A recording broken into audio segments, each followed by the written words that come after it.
রাজ্যের গ্রাম পাহাড়ে সর্বত্রই বিদ্যুৎ, রাস্তাঘাট, পানীয় জল ও শিক্ষার মতো মৌলিক পরিষেবার অবস্থা বেহাল। এসব বিষয় নিয়ে সোমবার দশরথ দেব ভবনে জিএমপি কেন্দ্রীয় কমিটির পক্ষ থেকে এক সাংবাদিক সম্মেলনের আয়োজন করা হয়। উক্ত সাংবাদিক সম্মেলনে উপস্থিত ছিলেন উপজাতি জনমুক্তি পরিষদের সাধারণ সম্পাদক রাধাচরণ দেববর্মা, প্রাক্তন মন্ত্রী নরেশ জমাতিয়া সহ অন্যান্যরা। উপজাতি গণমুক্তি পরিষদের কেন্দ্রীয় কমিটির বৈঠক অনুষ্ঠিত হয় এদিন। রাজ্যের দেশের চলমান রাজনৈতিক পরিস্থিতি নিয়ে এবং সাংগঠনিক আন্দোলন কর্মসূচি নিয়ে আলোচনা করা হয়। আগামী 15 নভেম্বর থেকে ডিসেম্বর পর্যন্ত আর দফা দাবি নিয়ে আন্দোলন কর্মসূচি সংগঠিত করা হবে। 27 ডিসেম্বর ঐতিহাসিক জনশিক্ষা দিবস উদযাপন করা হবে।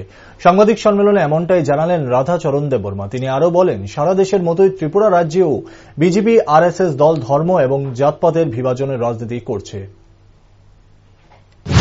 অক্টোবর 2023 আমাদের জিএমপি কেন্দ্র কমিটির মিটিং দশরথ ভবনে, আগরতলা দশরথ ভবনে অনুষ্ঠিত হয়। সে সভায় আন্তর্জাতিক, জাতীয় এবং রাজ্যে অর্থনীতি, রাজনীতি এবং রাজ্যে আমাদের সাংগঠনিক বিষয়ে আমরা আলোচনা করি।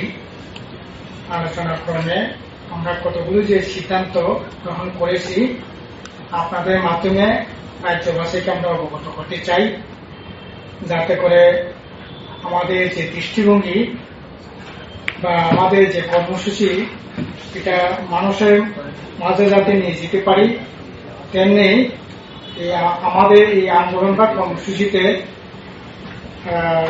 গণতান্ত্রিক অংশে মানুষ যাতে সামিল হন, এই আহ্বানটা জানাচ্ছি। প্রথমতই আমরা যে বিষয়টা নিয়ে আলোচনা করেছি এটা হয়েছে গোটা দেশে যেমন বিভিন্নভাবে সাম্প্রদায়িকতা, জাতিবাদী, বিভিন্ন ধর্মীয়করণ করে মানুষের মধ্যে বিভেদ তৈরি করবার যে প্রচেষ্টা গোটা দেশের মধ্যে আমরা লক্ষ্য করছি, বিজেপি আরএসএস বিশেষত। একইভাবে আমাদের রাজ্যেও এরকম ভাবে বিভিন্ন ধর্মীয় ভাবে, জনগোষ্ঠীগত ভাবে বিভিন্ন প্রতিক্রিয়াশীল শক্তি বিভিন্ন ভাবে এখানেও আপনার আমাদের দীর্ঘ হাজারো বছরের যে ঐতিহ্যবাহী যে ঐক্য সংহতি আমাদের এখানকার ধর্ম বর্ণ নির্বিশেষে, জাতি উপজাতি সকল অংশ মানুষের যে একতা, এটাকে দুর্বল করবার বা এটাকে ভাঙবার একটা ষড়যন্ত্র বিগত দিনেও হয়েছে, এখন আবার নতুন করে বিজেপি আরএসএস করবার চেষ্টা করছে বলে আমাদের